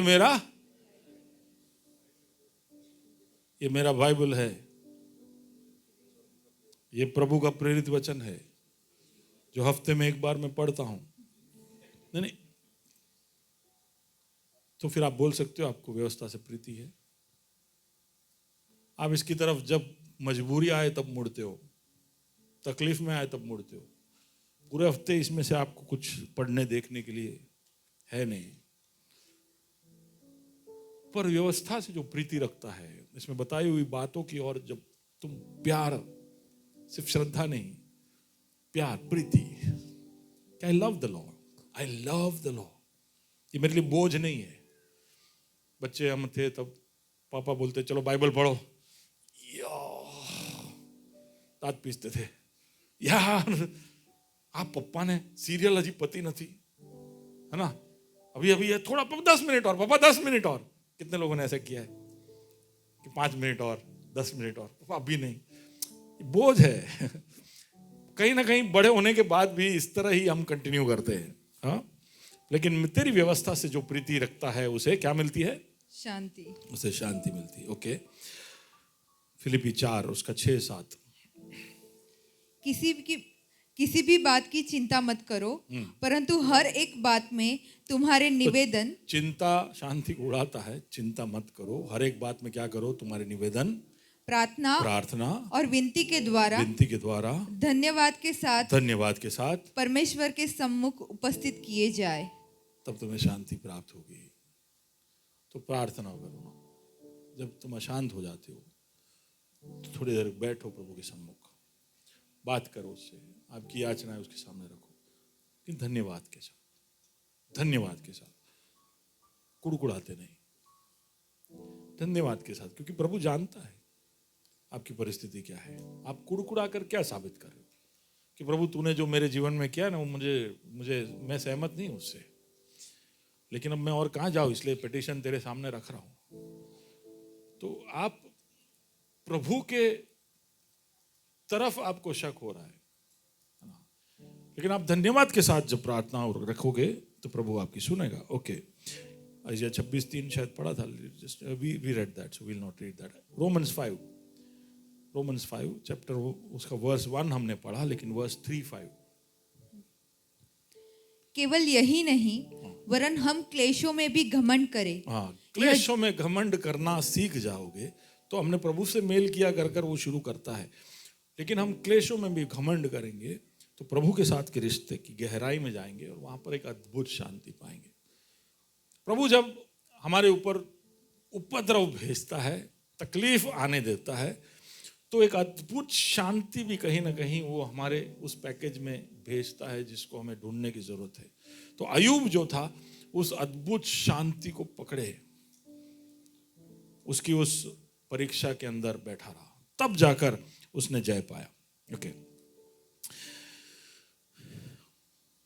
उसके आपके जीवन में आत्मिक अनुशासन हो, उसके आज्ञा पालनता में आप चलो, प्रभु पर भरोसा रखते आप आगे बढ़ो, तब आप इस शांति में बढ़ सकते हो। ओके, इस शांति का संरक्षण करना होगा। We have to protect this peace. Okay, Colossians 3 उसका 15। मसीह की शांति जिसके लिए तुम एक देह होकर बुलाए भी गए हो, तुम्हारे हृदय में राज करे। तुम्हारे हृदय में मसीह की शांति क्या करे? राज। जोर से बोलिए। तो तू राज करे और तेरी शांति भी राज करे। तो उसका मतलब वहां पर ऐसा है जैसे वो रेफरी और एम्पायर होता है ना, ऐसा उसका मतलब है कि तुम्हारी शांति ऐसे जगह पर हो प्रभु जहां पर कुछ भी गलत हो रहा है तो सीटी बजाए। एम्पायर क्या होता है? सीटी बजाता है। कुछ भी गलत होता है सीटी बजाता है। तो आपका शांति आपके हृदय में, प्रभु का शांति आपके हृदय में राज तब कर रहा होगा जब वो आपके जीवन में होने वाली हर चीज के ऊपर निगरानी रखकर आपको अलर्ट कर पाएगा। तो प्रभु कहता है कि तुम इस तरह से उस शांति को प्रोटेक्ट करोगे जब उसको राज करने दोगे। वो शांति यानी प्रभु के साथ के आपके रिश्ते में कहीं भी कोई भी तरह के गड़बड़ी को ना आने दो, उसको पुनर्स्थापित करने की कोशिश, उसको राज करने दो, प्रभु में बने रहो, तब जाकर सबसे पहले आप इसकी संरक्षण कर पाओगे। लेकिन भूलना नहीं कि इस शांति के ऊपर धावा बोला जा रहा है बार बार, और इसके लिए भय, डर, बेचैनी, शक, दूसरों के साथ की तुलना, कड़वाहट, जलन, झगड़े, ये सब आपके मन में से शांति भगा देगी। आप चोट लेकर घूम रहे हो, कड़वाहट को आपके मन में जिंदा रख रहे हो, तब जाकर आप इस शांति को खो गए तो ना, सो फियर एंड ये सब शांति को भगा देंगे, शांति को भगाने की कोशिश। Let's read James chapter 3 verse 14-15। पर यदि तुम अपने अपने मन में कड़वी डाह और विरोध रखते हो तो सत्य के विरोध में घमंड न करना और ना तो झूठ बोलना। यह ज्ञान वह नहीं जो ऊपर से उतरता तो है। ये हम पहले भी देख चुके थे, प्रभु की ओर से जब ज्ञान मिलेगा तो ये सारी चीजें चली जाएगी, पर ये सारी चीजें हमारे अंदर के शांति को भंग करने के लिए प्रवेश करेगी। इब्रानी 12 उसका 14-15। सबसे मेल मिलाप रखो और उस पवित्रता की खोजी हो जिसके बिना कोई प्रभु को कदापि ना देखेगा। सबसे मेल मिलाप रखो। बाजू वाले को बोलो, तुझसे भी भाई, तुझसे भी बहन, क्या करना है? सबसे मेल मिलाप रखना है। तो पहला भाई जे मारा विषय खोटू बोले से ए पहला भाई जे मने जोता नहीं एना विषय सबके साथ क्या रखने का है? हमारे ऊपर ऑर्डर है ये स्वर्ग के राज्य का चिन्ह है कि हम मेल मिलाप में रहने वाले होंगे। हम प्रभु के संतान कहलाएंगे अगर हम मेल मिलाप में रहेंगे। तो सबके साथ जहां तक हम पर निर्भर है हमें मेल में लेना है। पर साहब ये तो सुलह करो आप तो नहीं, बात करने आ ही नहीं रहा है, फिर आप कुछ नहीं कर सकते। लेकिन आपकी तरफ से हमेशा मेल का प्रयास होना चाहिए, किसी के भी साथ, सबके साथ, और खासकर प्रभु के परिवार के लोगों के साथ। ओके, अगर ऐसा नहीं करोगे, सुनिए, ऐसा नहीं करेंगे, हम मेल के साथ प्रीति नहीं रखेंगे, हम अशांत होकर घूमते रहेंगे, हम मेल की कोशिशें नहीं करते रहेंगे, तो देखिए आप क्या करोगे, इसके विरुद्ध का काम करोगे। बहुत गहरी बात बोलने जा रहा हूं। आप मेल के लिए प्रीति नहीं रखोगे तो क्या दूसरी तरफ होगा? थोड़ा गौर करने जैसी बात है। क्या है? सबसे पहला, आप मेल से प्रीति नहीं रखने वाले होंगे तो आप गॉसिप करने वाले बन जाओगे, इधर की बात उधर, आप आलोचना लगाने वाले बन जाओगे। आपकी बातों में सत्य होगा, पूरा नहीं होगा। If you are not a peacemaker, if you don't have peace in your heart with God और विद अदर्स, तो अब सोचने की जरूरत है कि क्या मैं वैसा हूं जो इधर की बात उधर, उधर की बात इधर, कोई व्यक्ति ना हो तो उनके बारे में बात करना, उनके ऊपर आलोचना लगाना। तो इसलिए है क्योंकि शांति को तुमने तुम्हारे जीवन में राज करने नहीं दिया है। The peace of God should rule your hearts. अगर वो नहीं है तो ये होगा। दूसरा, आप दूसरों पे आरोप लगाते रहोगे, आप कोई रिस्पॉन्सिबिलिटी नहीं लोगे लेकिन दूसरा कुछ कर रहा है तो उसके ऊपर आप आरोप लगाओगे। You will accuse them, criticism और नकारात्मक सोच लेकर घूमोगे। कोई भी चीज होगा उसमें क्या गलती हो रही है, सजेशन कुछ नहीं दोगे लेकिन गलती निकालते रहोगे। आपको हमेशा शक रहेगा, दूसरों पर शक रहेगा, उनके साथ आप कोई भी तरह के सहकार में काम नहीं कर पाओगे। और कोई आपको कोई काम दे तो उसमें जानबूझ के आप देरी करोगे, उसमें जवाब नहीं दोगे क्योंकि आपको कंट्रोल चाहिए। शांति नहीं है तो देखना ये सब आपके व्यवहार में दिखाई देगा। दूसरों को आप इग्नोर करोगे, वो हाथ मिलाने आ रहा है तो आप दूसरी तरफ चले जाओगे। किसी को कोई तकलीफ है तो उसके तकलीफ को बांटने आप नहीं जाओगे, आप अवॉइड करोगे, आप माफ नहीं करोगे, आप कड़वाहट लेके घूमोगे, बिना मतलब के कारण के लिए ड्रामा क्रिएट करोगे, शोर शराबा करोगे, हिडन एजेंडा लेके घूमोगे। कहीं ना कहीं आप कोई ना कोई एजेंडा चलाते रहोगे। एकता दिखाओगे लेकिन है नहीं, झूठा एकता है। दिख रहा है कि सब सही है लेकिन नहीं है, अंदर और कुछ चल रहा है। आप फूट करोगे। अब ये परिवारों में हो सकता है, कलीसिया में हो सकता है, कहीं भी हो सकता है। शांति नहीं होगी तो ऐसा एक आत्मा कार्य करना शुरू करेगा। If you don't entertain peace and if you don't love peace, this is the spirit that will start moving. जो मिशन है उससे ध्यान हट जाएगा। भाई क्यों आप इधर हो, वो सबसे ध्यान हट जाएगा। अब दूसरी चीजें बड़ी हो जाएगी। अशांत व्यक्ति अपना दर्शन खो देता है, अशांत व्यक्ति इधर उधर देखने लगता है और हमेशा झगड़े सुलझाना, झगड़े करना, झगड़े की बातें, मन मुटाव, ये सब हो जाता है मेजर डिस्कशन।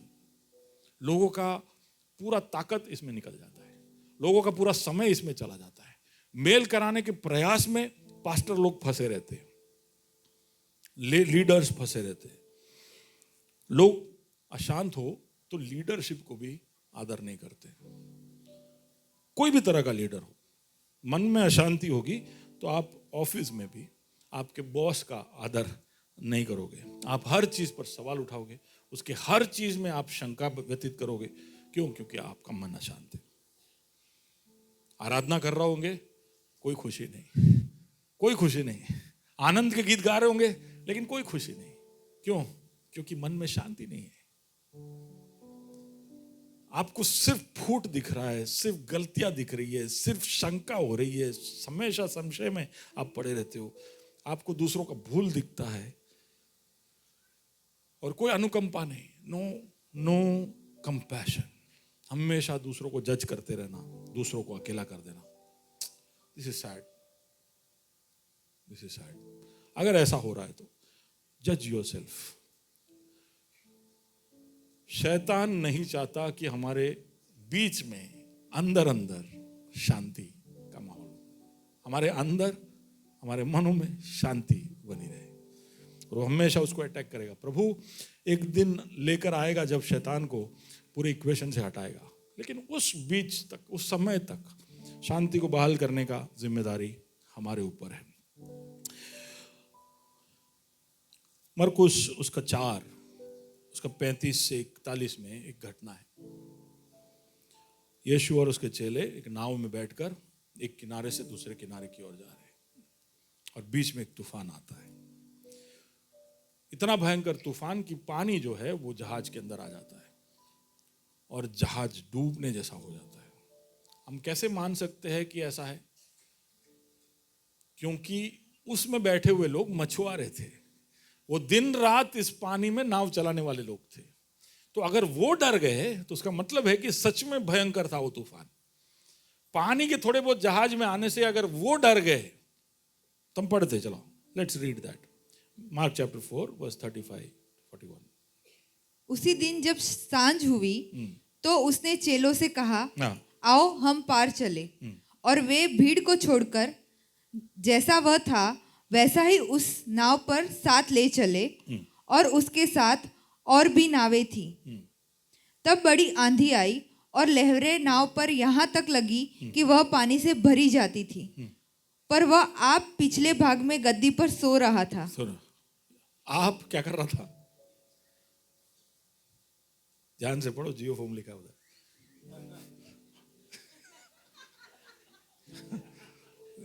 कौन सा आपका ट्रांसलेशन कौन सा है? आप नाव में क्या कर रहा था? गद्दी पे ना।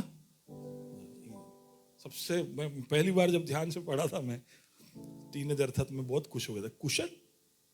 कुशन पे सो रहा है ऐसा लिखा है, कहीं पे लिखा पिल्लो पे सो रहा था। एनीवे, वो बड़े आराम से इस सब के बीच में, तो इसको बोलते हैं शालोम। कितना भी तकलीफ हो उसके बीच में भी चैन की नींद सो पाना। यीशु उसका एक प्रतीक है। वहां पर वो सब डर रहे, घबरा रहे, चिल्ला रहे। आपको क्या लगता है सब म्यूट में थे? सारे चेले म्यूट में थे क्या? हाँ, चिल्ला रहे होंगे ना, बोल रहे होंगे, अरे बाल्टी ला, किधर है बे, चले इसको इधर कर, उधर कर, पानी निकाल, अरे ज्यादा आ रहा है, अरे ये तो बड़ा, सब हो हा हो रहा है। यीशु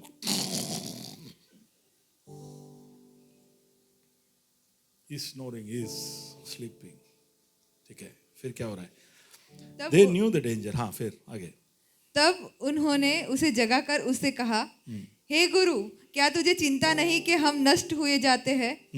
तब उसने उठकर आंधी को डांटा। तो तुझे चिंता नहीं कि हम नष्ट हुए जाते हैं? प्रभु तुझे चिंता नहीं कि हम नष्ट हो रहे? हम होते तो हम तुरंत खड़े होकर उन्हें शांत करते, लेकिन शांत मन वाला खड़ा होता है तो तूफान को शांत करता है। सुन रहे हो फर्क? देखो, इसलिए यीशु जैसा बनना है। कोई आके हम आराम से सो रहे गहरी नींद में, क्या ना अल्फा नहीं बीटा नहीं कौन सा लेवल स्लीप बोलते, एकदम डीप स्लीप में हम है, वहां से कोई हमको हिला दे तो थोड़ा टाइम तो हमको हूँ क्या छू ऐसा होता है। और उसमें भी जो हिला के बुलाता है उसमें तो हमको सबसे ज्यादा बोले कि कोई काम नहीं था है ना। पर उस परिस्थिति में भी अपना पूरा बैलेंस, अपना पूरे भान में रहकर, परिस्थिति को समझकर, उस हिलाकर उठाने वाले को ऊपर चिल्लाए बगैर तूफान को देखकर कहना, क्या कहना, शांत रह, शांत रहे, थम जा, थम जा। फिर उनकी ओर मुड़ता है और आंधी थम गई और बड़ा चैन हो गया। और तो आंधी सुन गए ना। तो ये जो बड़े बड़े तूफान और आंधी और ये सब को देखकर हम जो मचल जाते, हमको मचलने की जरूरत नहीं है। प्रभु के लिए वो क्या है, सिर्फ एक एक एक आवाज की देरी है। तो मेरे जीवन में क्यों अशांति है इतनी, प्रभु का टाइम नहीं आया इसलिए, क्योंकि वो उठ जाएगा तो एक क्षण में शांति हो जाएगी। पर वो चाहता है कि कहीं ना कहीं हम कुछ सीखे, हम इस शांति के मूल्य को और उसकी जरूरत को समझे। तो वो सो रहा था आराम से, 10 मिनट पहले वो उठ के शांत कर देता तो 10 मिनट कम चिल्लाते ये, लेकिन प्रभु उसके समय पर ही उठा। और फिर और उसने कहा, तुम क्यों डरते हो, तुम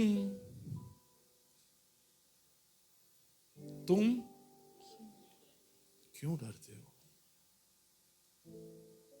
तुम्हारा मन क्यों इतना शांत है, तुमने देखा नहीं मैं कौन हूं, तुम जानते नहीं मैं कौन हूं, Why are you so afraid? उसका कहने का मतलब यह था कि शालोम कहां गया, हाँ? खाली शबात को शालोम आता है। तुम मेरे साथ मेरे पीछे पीछे चलते हो तो शालोम कहां है, तुम क्यों डरते हो, तुम्हें विश्वास क्यों नहीं होता है ना। वही है ना अगला सवाल, क्या तुम्हें अब तक विश्वास नहीं, तुम्हें अब तक विश्वास नहीं। Where is your peace? आपसे भी पूछ रहा हूं, कहां है आपकी शांति, Where is your shalom? प्रभु चाहता है कि हम कभी भी शांति ना खोए, और हम हमारे अंदर से उत्पन्न नहीं कर पाएंगे। इसलिए वो पवित्र आत्मा देता है कि आत्मा के फल के रूप में हमें शांति मिले। एक भी दिन हमारे जीवन का ऐसा ना हो जिसमें आनंद ना हो, शांति ना हो। इसलिए आत्मा का फल वो हमारे अंदर उत्पन्न करता है। पवित्र आत्मा को भेजकर ये इंश्योर करता है कि हम हमेशा शांति का लाभ, शालोम जो है उसकी इच्छा, उसको हम हमारे जीवन में महसूस करें। क्योंकि शालोम होगा तो हम उसके पीछे रह पाएंगे, हम उस पर विश्वास कर पाएंगे, डर बगैर हम जी पाएंगे। आए आंखों को झुकाए, प्रभु की ओर देखे। प्रभु के धन्यवाद खुदावंत आत्मा के फलों के लिए। परम प्रधान शरण में तेरे मैं सदा रहूंगा, सर्वशक्तिमान हुजूरी तेरे मैं बना रहूंगा। अपने स्थानों में खड़े हो जाए। परम प्रधान शरण में तेरी मैं सदा रहूंगा,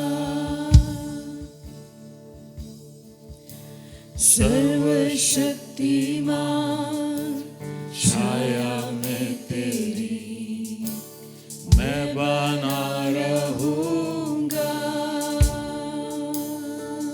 कहे है मेरे खुदा हुजूरी में तेरी पाऊं मैं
प्रभु जी हम तेरे सम्मुख आते हैं,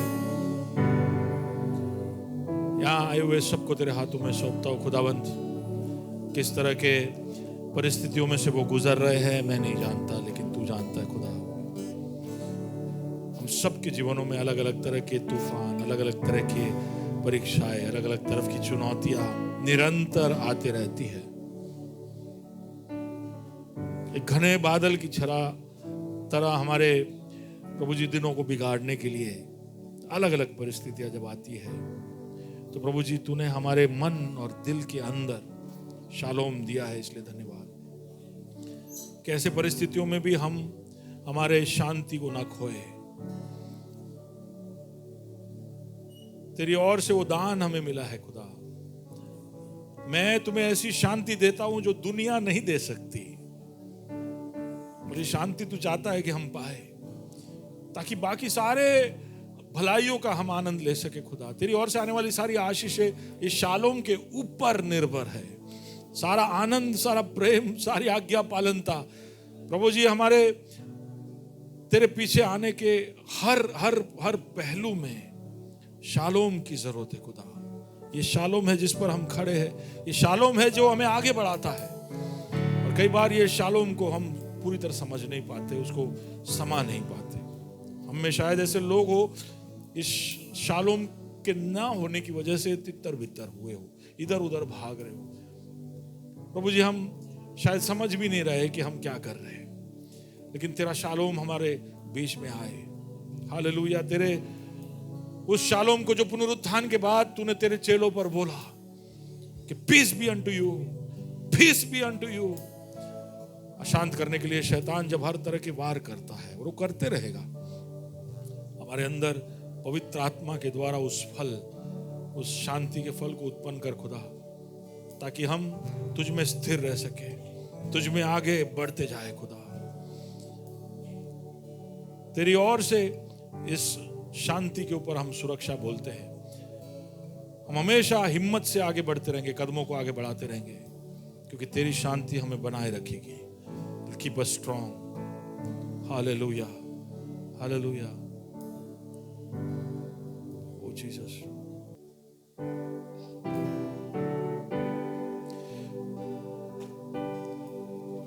है मेरे खुदा हुजूरी में तेरी, पाऊं मैं पनाह हर पल हर दिन। है मेरे खुदा हुजूरी में तेरी, पाऊं मैं पनाह हर पल। एक और बार। ओ है मेरे खुदा। आए हाथों को उठाकर प्रभु की ओर जाए। तेरे हुजूरी में आते हैं, पाऊं मैं पनाह हर पल हर। है मेरे खुदा, है मेरे खुदा, है मेरे मन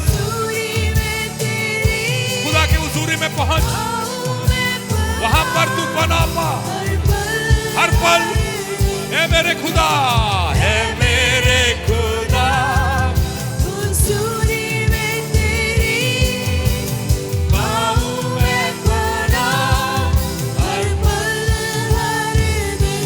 Yeshua, Yeshua, Yeshua, Yeshua। मैं ना डरूंगा, ओ मैं ना डरूंगा, ना घबराऊंगा। यहोवा राफा भरोसा है मेरा। ओ मैं ना डरूंगा, ना घबराऊंगा। यहोवा राफा भरोसा है। मैं ना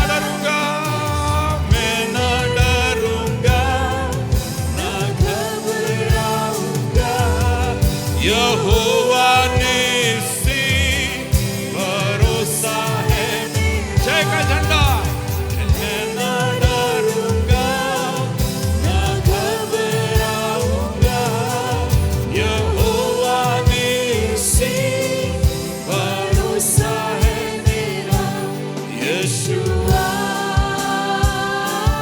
यीशुआ यीशुआ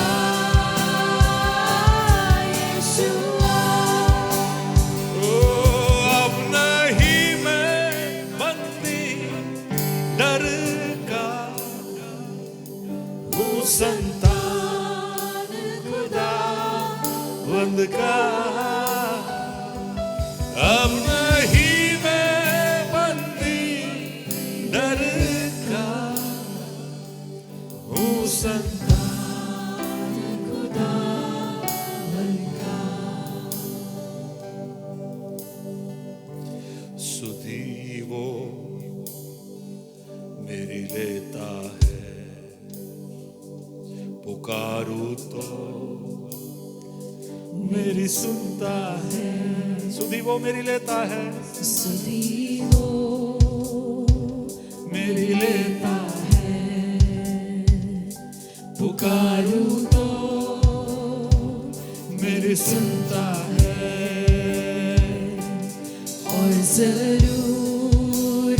जरूरतें मेरी पूरी करता है यीशुआ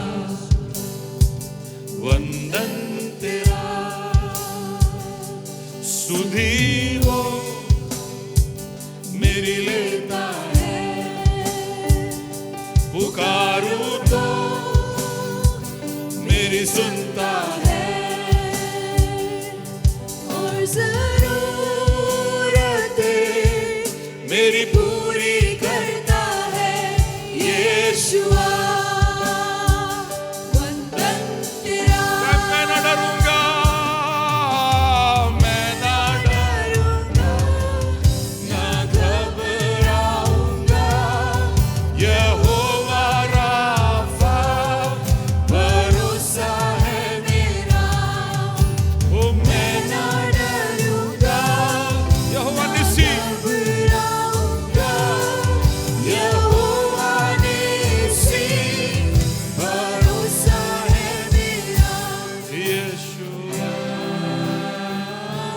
यीशुआ यीशुआ यीशुआ शालोम शांति और सलाम